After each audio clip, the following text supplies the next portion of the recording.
Hi and welcome to day 31 of our Lent reflections, and we're realising the promises of God. Isaiah 42, 1-4 says this: "Here is my servant whom I uphold, my chosen one in whom I delight.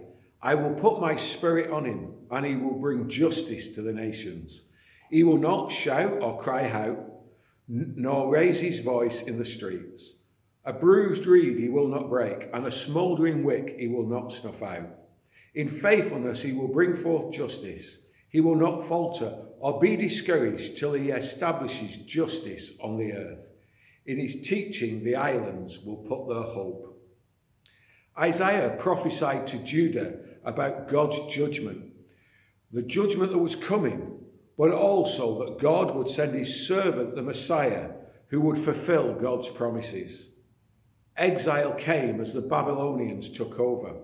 When the people asked why God had allowed this, Jeremiah told them that God was with the Babylonian army and that exile was part of his plan and purpose.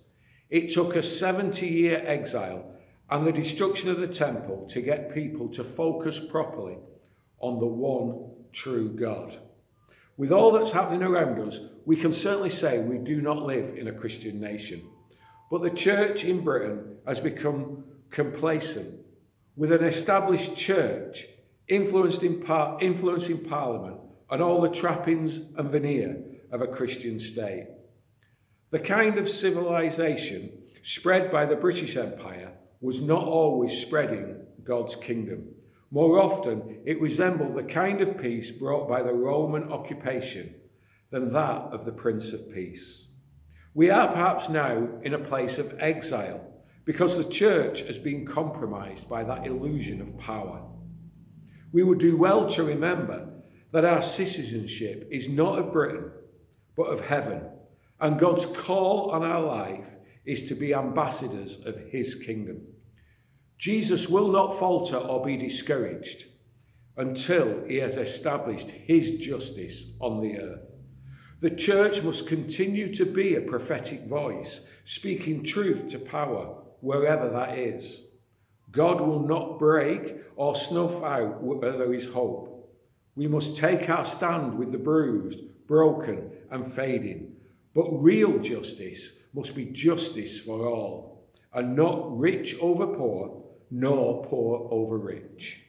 We are called to speak out for those who have no voice, but we must avoid assuming that we know what's best and become patronising. The ends do not justify the means. We must always beware of slipping into self-righteousness and religious intolerance. John Calvin's Geneva was a place of untold horror. Mandela's South Africa is perhaps a better example, letting dogma and ideology come second to building a nation that includes everyone. Discouragement will come. Not everyone wants to make changes. Some will get hold of the wrong end of the stick. Some won't understand, and others will fall away.